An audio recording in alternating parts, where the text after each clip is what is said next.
Un individu fortuné décida de faire semblant de dormir pour observer les actions de la jeune fille de sa femme de ménage noire, et fut stupéfait par ce qu'il vit.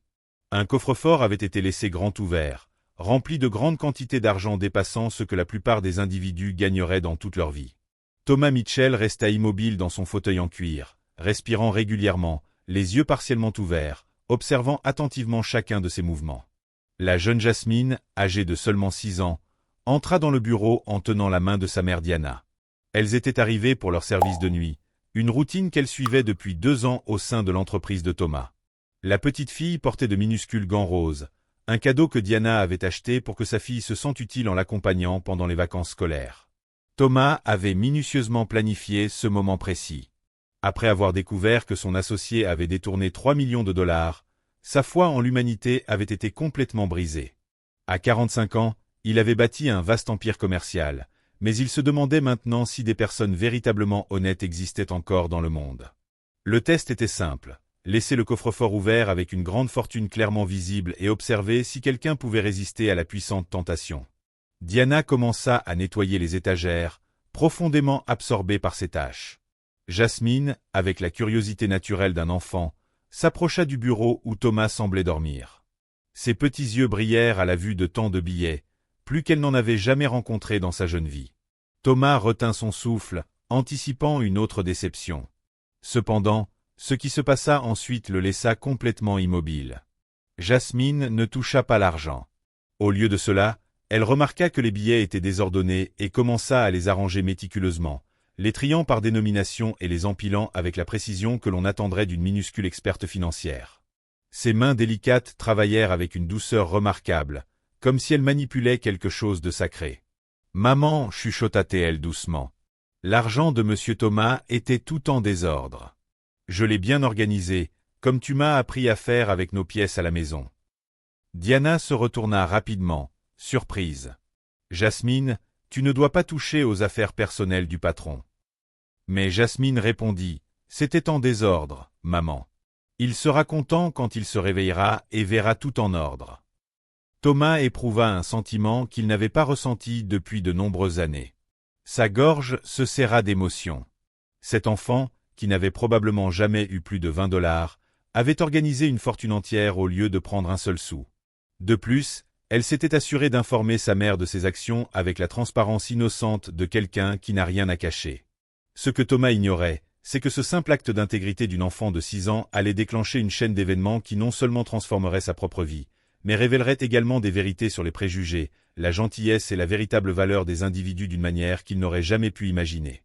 Si vous êtes curieux de savoir comment une jeune enfant peut transmettre des leçons de vie significatives à un milliardaire, assurez-vous de vous abonner à la chaîne, car ce voyage de transformation ne fait que commencer, et ce qui vous attend démontrera que parfois les enseignements les plus profonds proviennent des sources les plus inattendues. Dans les semaines qui suivirent, Thomas continua d'observer discrètement Diana et Jasmine.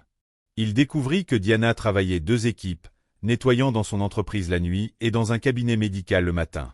Jasmine l'accompagnait constamment, faisant ses devoirs dans la salle d'attente ou jouant tranquillement pendant que sa mère travaillait. Ce qui impressionna particulièrement Thomas fut l'éducation morale que Diana donnait à sa fille. « Nous rendons toujours ce qui ne nous appartient pas, même si personne n'observe, l'entendit-il instruire la petite fille. Notre honnêteté a plus de valeur que n'importe quel argent au monde. » Diana avait grandi dans le système de la protection de l'enfance après avoir perdu ses parents à l'âge de 9 ans. Elle avait eu du mal à terminer ses études secondaires tout en travaillant, mais n'avait jamais pu se permettre une éducation universitaire. À 22 ans, elle était tombée enceinte de Jasmine, et le père avait disparu en apprenant la grossesse. Depuis lors, elle subvenait seule aux besoins de sa fille, refusant toute forme d'aide qu'elle considérait comme de la charité. Thomas commença secrètement à augmenter le salaire de Diana, instruisant le service des ressources humaines de le justifier comme un ajustement de catégorie. Cependant, son action bienveillante n'échappa pas à l'attention d'individus indésirables.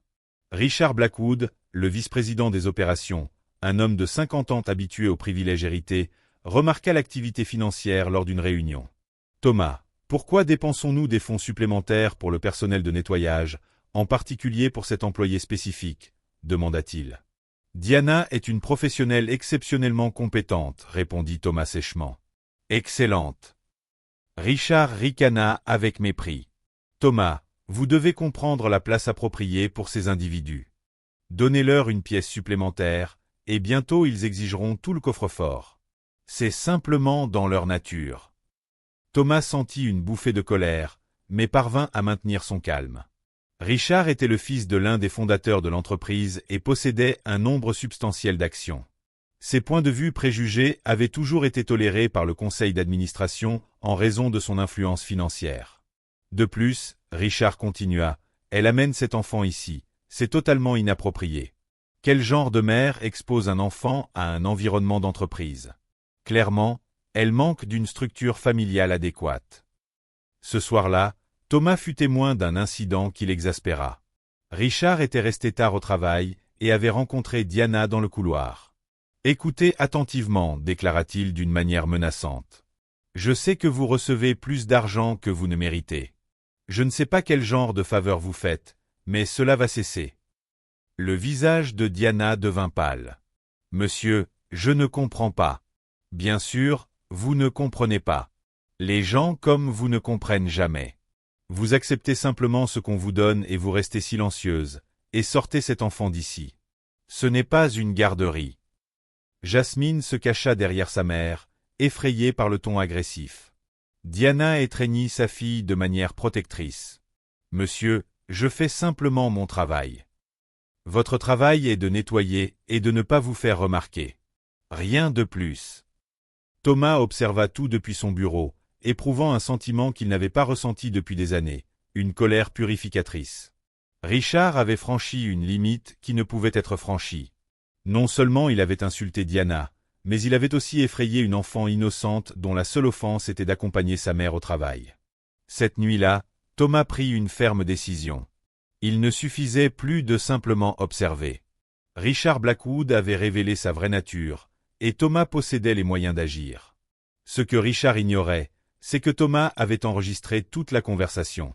Le système de sécurité que Richard lui-même avait approuvé pour surveiller les employés enregistrait maintenant ses propres remarques malveillantes. Mais Thomas voulait plus qu'un simple enregistrement. Il voulait que Richard s'incrimine par ses propres mots publiquement, de manière si humiliante qu'il ne pourrait plus jamais montrer son visage dans les cercles d'affaires. Le plan élaboré qui commençait à se former dans son esprit était ambitieux. Il visait non seulement à protéger Diana et Jasmine, mais aussi à utiliser l'arrogance de Richard contre lui. Chaque nouvelle indignité infligée par l'homme ne faisait que renforcer une force au sein de Thomas, en sommeil depuis de nombreuses années. Un fort désir de justice grandissait, alimenté par l'injustice même dont il était témoin. Ce que cet exécutif privilégié ne réalisait pas, c'est que chaque acte de mépris contribuait à sa propre chute, et qu'un milliardaire déterminé à protéger une famille innocente pouvait être l'adversaire le plus redoutable qu'un homme comme lui n'aurait jamais à affronter. Le lendemain matin, Thomas passa un appel téléphonique que Richard n'aurait jamais pu anticiper. « Marcus, j'ai de nouveau besoin de vos services, » dit-il au téléphone à Marcus Chin, ancien enquêteur du FBI et expert en enquête d'entreprise. Les deux avaient collaboré lors de l'affaire de détournement de fonds, et Marcus connaissait tous les aspects cachés du monde des affaires. « Quel genre de problème maintenant, Thomas ?» demanda Marcus. « Le genre qui implique le racisme institutionnel et l'abus d'autorité, » répondit Thomas. « J'ai besoin de preuves irréfutables contre Richard Blackwood. » Marcus ricana à l'autre bout du fil. « Ce fils à papa?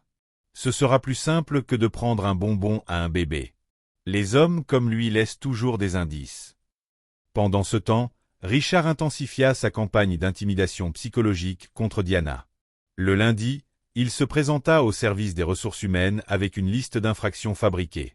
« Cet employé est constamment en retard », informa-t-il faussement Sandra Miller, la directrice des RH, une femme compétente d'une 40aine d'années. « Et cet enfant qu'elle amène avec elle cause des perturbations. » Sandra savait que quelque chose n'allait pas. Diana n'avait jamais été en retard en 2 ans de travail. « Monsieur Blackwood, je dois vérifier les dossiers, » déclara Sandra. « Les dossiers peuvent être manipulés, » l'interrompit Richard avec arrogance. « Je suis le vice-président. Ma parole devrait suffire. » Thomas observa tout par les caméras de sécurité, enregistrant chaque déclaration. Le système que Richard avait installé pour surveiller la productivité capturait maintenant ses propres mensonges et abus de pouvoir.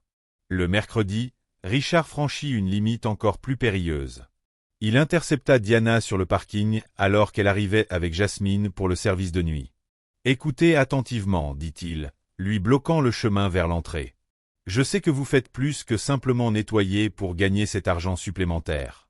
Quel genre de services spéciaux fournissez-vous » Diana trembla de colère et de peur. « Monsieur, ce que vous insinuez est… » « J'insinue que les individus comme vous ont toujours un prix, et je suis curieux de savoir quel est le vôtre, interrompit Richard. Jasmine se cacha derrière sa mère, chuchotant. « Maman, pourquoi cet homme est-il si cruel ?»« Ne t'inquiète pas, ma fille, répondit Diana avec une dignité qui contrastait fortement avec la malice de Richard. Certains adultes sont malheureux et tentent de rendre d'autres personnes malheureuses aussi. Richard rit cruellement. Malheureux ? Je possède plus d'argent dans ce portefeuille que vous deux n'en verrez jamais de toute votre vie. Je devrais m'inquiéter de ce que des gens comme vous pourraient faire si vous devenez trop à l'aise.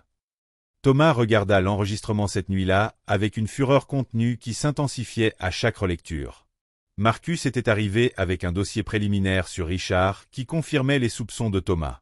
L'homme avait des antécédents d'intimidation d'employés noirs et latinos dans des lieux de travail précédents. « Regardez ceci, dit Marcus, en désignant des documents. 3 poursuites judiciaires pour harcèlement réglé à l'amiable. Toujours le même schéma, humiliation systématique jusqu'à ce que l'individu démissionne. Et pourquoi n'a-t-il jamais été sanctionné? Son père payait pour le silence et transférait son fils dans d'autres entreprises quand les situations devenaient difficiles. Richard Blackwood est un parasite professionnel. Thomas examina méticuleusement chaque page du rapport.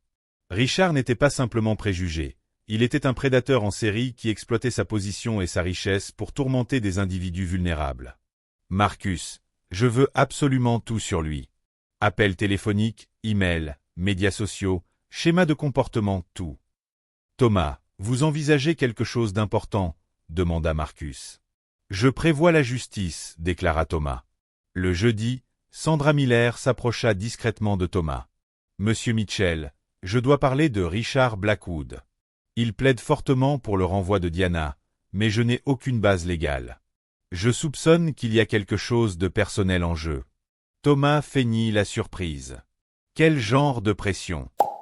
Il prétend qu'elle viole les règlements, mais quand j'enquête, je ne trouve aucune preuve.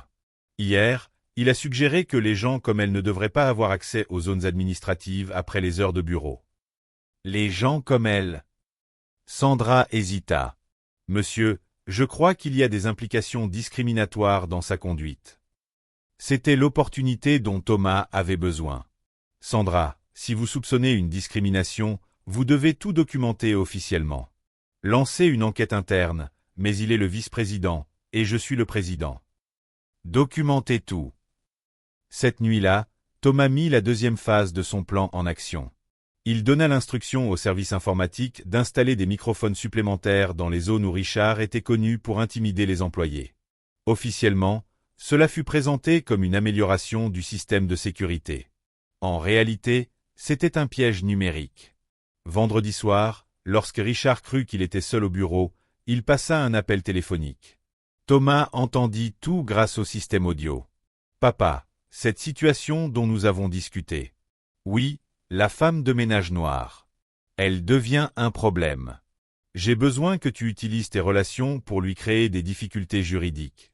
Soupçons de vol, problème de documentation, tout ce qui la forcera à démissionner. » La voix de son père résonna à travers le haut-parleur. « Richard, es-tu certain de ne pas réagir de manière excessive? Une simple femme de ménage. »« Papa, c'est une question de principe. Si nous permettons à ces individus de se sentir trop à l'aise, bientôt ils exigeront des droits qu'ils ne méritent pas. Il est préférable de gérer cela avant que d'autres employés, similaires, ne commencent à avoir des idées. » Thomas enregistra chaque mot, ressentant une froide satisfaction. Richard venait d'avouer une conspiration visant à fabriquer des preuves et une discrimination raciale explicite. Marcus se présenta au bureau de Thomas le lundi matin avec une mallette remplie de preuves. « Thomas, vous ne croirez pas ce que j'ai découvert. Richard a des publications sur des médias sociaux privés qui sont de véritables manifestes suprémacistes. Des conversations dans des groupes fermés où lui et d'autres cadres font des blagues offensantes sur les employés noirs. Il y a plus. J'ai découvert qu'il utilisait l'influence de son père pour saboter des candidats noirs dans les processus de sélection d'autres entreprises. Il y a un schéma de comportement discriminatoire systématique sur 15 ans. Thomas examina des captures d'écran de conversation où Richard avait écrit des choses comme « Il faut garder ces singes à leur place et la seule façon de traiter avec ces gens est de leur montrer qui est le patron dès le début. » Marcus, c'est inestimable. Attendez, il y a plus. Il prépare quelque chose contre Diana pour cette semaine.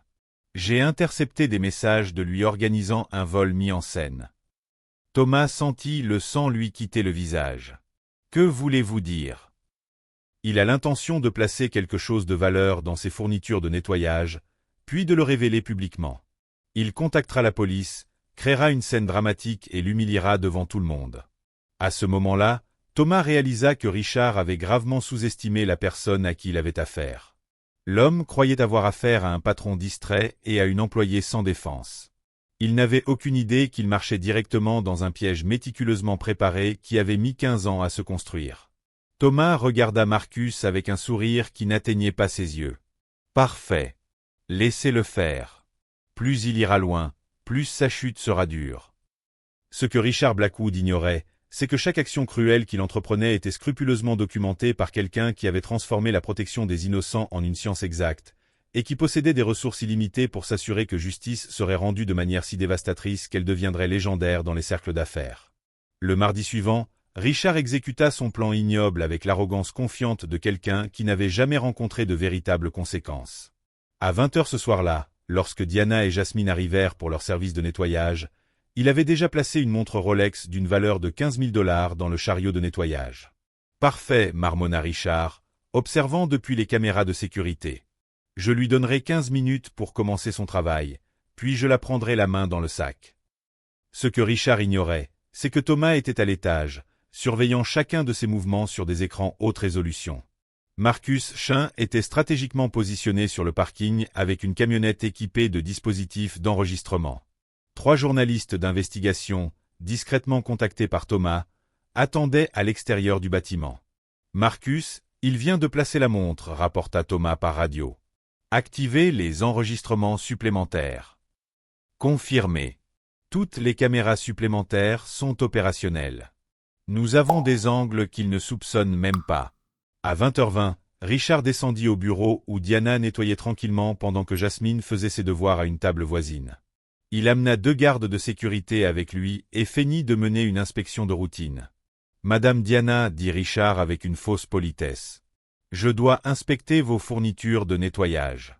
Nous avons reçu des rapports d'objets manquants. » Diana interrompit son nettoyage, perplexe. « Monsieur Blackwood, je ne comprends pas. » « C'est une procédure standard, » mentit Richard, se dirigeant directement vers le chariot où il avait placé la montre. « Ah, comme c'est intriguant. Qu'est-ce que c'est ?» Il retira la Rolex avec une théâtralité exagérée, comme s'il venait de découvrir quelque chose d'incroyablement précieux. « Diana Jefferson, c'est une montre de 15 000 $ qui a disparu du bureau de M. Mitchell hier. » Le visage de Diana devint complètement pâle. « Je n'ai jamais vu cette montre de ma vie. » « Bien sûr que non, » dit Richard avec un sarcasme venimeux. « Elle est juste apparue sur votre chariot, n'est-ce pas ?» Jasmine se leva de sa chaise, effrayée. « Maman, qu'est-ce qu'il se passe ?»« Tais-toi, enfant, » commanda Richard brutalement. « Votre mère devra nous accompagner pour expliquer comment des objets chers apparaissent comme par magie dans son matériel. » L'un des gardes de sécurité avait déjà pris le téléphone pour appeler la police, précisément comme Richard l'avait ordonné. « Police, nous devons signaler un vol en cours. » C'est à ce moment-là que Thomas apparut à la porte du bureau avec Marcus et 3 individus que Richard ne reconnut pas immédiatement. « Richard, » dit Thomas avec un calme qui glaça le sang de Richard. « Je crois que vous devriez raccrocher ce téléphone. »« Thomas, je suis content que vous soyez là. Nous avons surpris votre employé en train de voler votre montre. » Thomas rit, un son froid qui résonna dans le bureau silencieux. « Ma montre, Richard ? Je porte une Apple Watch depuis 5 ans. Je n'ai jamais possédé de Rolex. » La confiance sur le visage de Richard commença à vaciller. « Quoi ? Que dites-vous ? » ?»« Je dis que nous venons de vous enregistrer en train de placer une montre que vous avez achetée ce matin. » Nous avons le reçu, dans le chariot de Diana, pour l'incriminer. Marcus s'approcha avec une tablette affichant des images haute définition de Richard, plaçant la montre dans le chariot 40 minutes plus tôt. Angle 1, dit-il, passant à la vidéo suivante. Angle 2. Angle 3. Nous avons même votre visage clairement visible lorsque vous vérifiez que personne ne regarde. Richard tenta de parler, mais Thomas l'interrompit. Oh, mais il y a tellement plus, Richard. Marcus, montrez-lui le carnet que nous avons compilé. Marcus ouvrit un dossier numérique et commença à projeter son contenu sur un écran portable. D'abord, des captures d'écran des publications racistes de Richard dans des groupes privés. Il faut garder ces singes à leur place, lut Marcus à voix haute. C'est de vous, n'est-ce pas, Richard? Diana halta, couvrant sa bouche de ses mains. Richard tenta de s'approcher de l'écran, mais Thomas l'en empêcha. Voici votre conversation planifiant de créer des difficultés juridiques pour Diana, continua Marcus. Et voici votre confession que c'est une question de principe d'empêcher ces gens de se sentir à l'aise. Où avez-vous obtenu cela? Balbutia Richard, la sueur commençant à perler sur son front. Le système de sécurité, que vous avez vous-même approuvé, vous vous souvenez?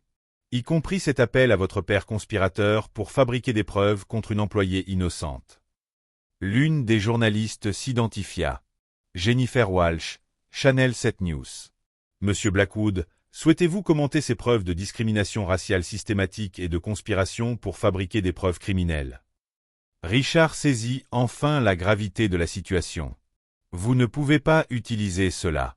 J'ai des droits. Bien sûr que oui, dit Thomas calmement. Vous avez le droit de garder le silence parce que tout ce que vous direz sera utilisé contre vous, non seulement par la police, qui est déjà en route pour vous arrêter pour conspiration et tentative de diffamation, mais aussi par la presse, le conseil d'administration et les avocats de Diana. Marcus continua la présentation. Nous possédons également des dossiers de vos 15 années de discrimination systématique dans des emplois précédents. 3 procès réglés discrètement par votre père, 8 employés noirs et latinos que vous avez harcelés jusqu'à ce qu'ils démissionnent. Et le meilleur de tout, interrompit Thomas, nous avons des enregistrements de vous sur des caméras dont vous ignorions même l'existence, y compris vos menaces envers Diana sur le parking et vos avances sexuelles dégoûtantes. Le deuxième journaliste s'avança avec une caméra. Monsieur Blackwood, comment répondez-vous aux accusations selon lesquelles vous avez utilisé votre position pour persécuter systématiquement les employés issus de minorités? Richard tenta de fuir, mais Marcus bloqua la sortie. Oh, j'ai presque oublié, dit Marcus avec un sourire. Votre compte bancaire a été gelé il y a 1 heure. Votre famille a déjà été informée du contenu des preuves. Et le conseil d'administration de l'entreprise a convoqué une réunion d'urgence pour demain matin afin de discuter de votre licenciement pour faute grave et d'éventuelles poursuites judiciaires. Diana, qui était restée sous le choc tout au long de la révélation, retrouva enfin sa voix. M. Mitchell, saviez-vous que cela allait arriver? Diana, je savais que Richard était préjugé, mais je n'imaginais pas qu'il irait jusqu'à tenter de vous détruire avec de fausses preuves. Quand j'ai découvert son plan, j'ai décidé qu'il était temps de cesser d'observer passivement. Jasmine s'approcha timidement de Thomas. Monsieur Thomas, le méchant homme ne fera-t-il plus peur à maman maintenant? Thomas s'agenouilla à la hauteur de la petite fille. Non, ma chérie. Il ne vous dérangera plus jamais. Richard, désespéré, fit une dernière tentative pathétique. Thomas, nous pouvons résoudre cela entre gentlemen. Ma famille détient des investissements significatifs dans l'entreprise. Thomas le corrigea, jusqu'à il y a 20 minutes, quand le conseil a voté à l'unanimité pour forcer l'achat de toutes les actions de la famille Blackwood. Félicitations. Vous avez réussi à ruiner non seulement votre propre carrière, mais aussi la fortune de votre famille. La police arriva à ce moment-là, mais ce ne fut pas Diana qui fut arrêtée. Richard Blackwood, dit le détective Harris. Vous êtes en état d'arrestation pour conspiration visant à fabriquer des preuves, harcèlement, discrimination raciale et tentative de diffamation. Alors qu'il passait les menottes à Richard, il regarda Diana avec une haine qui révéla enfin sa vraie nature. Cela ne restera pas ainsi. Ma famille a de l'influence. Marcus corrigea à nouveau, jusqu'à ce matin, quand les preuves ont été divulguées à tous les principaux médias. Votre père a appelé il y a 2 heures, demandant à être retiré de la liste de contacts de l'entreprise. Le troisième journaliste s'approcha de Diana. « Madame Jefferson, qu'est-ce que cela fait de savoir que vous avez été complètement innocentée et que votre persécuteur subira toutes les conséquences ?» Diana regarda Jasmine, puis Thomas. « Je ressens de la gratitude. La gratitude qu'il y ait des gens prêts à se battre pour la justice, même quand il serait plus simple de l'ignorer. » Thomas regarda Richard être emmené menotté, sachant que l'homme faisait face non seulement à l'emprisonnement, mais à une ruine sociale et financière complète. Sa réputation était irrévocablement détruite. Sa famille l'avait renié, et sa carrière s'était terminée de manière si humiliante qu'elle deviendrait légendaire dans les cercles d'affaires. « Diana, dit Thomas, voudriez-vous discuter d'une promotion ?» Alors que Diana souriait à travers ses larmes et que Jasmine applaudissait sans comprendre pleinement ce qui s'était passé, il était évident que justice avait été rendue de manière si écrasante qu'elle serait mémorable pour des générations, prouvant que sous-estimer la décence humaine peut être l'erreur la plus coûteuse que quiconque puisse commettre. 6 mois plus tard, Diana Jefferson marchait dans les couloirs de Mitchell Enterprises non plus en tant que femme de ménage, mais en tant que directrice des ressources humaines, un poste que Thomas avait spécialement créé pour elle après avoir découvert son diplôme en commerce qu'elle n'avait jamais pu compléter. Sa décision initiale fut d'établir un programme de bourse pour les enfants des employés, un programme dont Jasmine serait la première bénéficiaire. « Maman, puis-je montrer à Monsieur Thomas mon nouveau dessin ?» demanda Jasmine, maintenant âgée de 7 ans, courant dans le bureau qui était devenu sa seconde maison. Elle fréquentait la meilleure école privée de la ville et parlait déjà avec éloquence de son désir de devenir avocate pour aider les gens, tout comme Monsieur Thomas les avait aidés. Thomas sourit, observant la transformation complète de leur vie. Son entreprise avait reçu des prix pour l'inclusion et la diversité, devenant un modèle national pour l'embauche d'individus noirs à des postes de direction. Le programme Faire Chance, établi en l'honneur de l'affaire Diana, avait déjà aidé plus de 200 familles. Pendant ce temps, Richard Blackwood vivait une réalité complètement différente. Après avoir purgé 18 mois de prison pour discrimination raciale et conspiration, il fut libéré pour découvrir que sa réputation était totalement ruinée. Aucune entreprise respectable ne l'emploierait. Sa femme avait demandé le divorce, prenant la moitié de leurs biens restants. Ses enfants avaient changé de nom de famille et refusaient de lui parler. L'homme, qui était autrefois le vice-président d'une grande corporation, travaillait maintenant comme vendeur de voitures d'occasion, gagnant moins en une année entière que Diana en 3 mois. Ses publications racistes continuaient de circuler sur Internet, empêchant toute tentative de reconstruire son image. « Papa Thomas, dit Jasmine pendant le dîner dans la nouvelle maison que Thomas leur avait achetée. La maîtresse nous a demandé d'écrire sur nos héros. Puis-je écrire sur vous ?» Thomas sentit des larmes monter à ses yeux. Jasmine, le véritable héros de cette histoire est ta mère, qui t'a inculqué la conviction que l'honnêteté a plus de valeur que n'importe quelle somme d'argent. Diana prit doucement la main de Thomas. Non, le héros est celui qui a eu le courage de se battre quand il aurait été plus simple de l'ignorer. La semaine suivante, Thomas reçut un appel téléphonique inattendu. « Monsieur Mitchell, c'est Michael Torres, journaliste de CNN. J'aimerais présenter une histoire sur la façon dont votre entreprise est devenue un parangon d'inclusion après l'affaire Blackwood. » L'histoire fut diffusée en prime time, décrivant Jasmine jouant dans le bureau où tout avait commencé, Diana travaillant dans son nouveau rôle professionnel, et Thomas expliquant comment une enfant de 6 ans avait fondamentalement modifié sa perspective sur la justice et l'humanité. Richard regarda le reportage depuis son appartement d'une pièce, buvant seul en observant son ancienne vie s'épanouir sans lui. Il tenta de contacter d'anciens collègues, mais ils avaient tous bloqué son numéro. Il essaya de créer de nouveaux profils sur les médias sociaux, mais ses publications racistes refaisaient constamment surface, le hantant comme des spectres numériques de son passé. 3 ans plus tard, pour le 10e anniversaire de Jasmine, Thomas fit une annonce spéciale lors de la célébration d'anniversaire. « Jasmine, Diana, vous avez transformé ma vie d'une manière que je ne pourrai jamais pleinement rendre.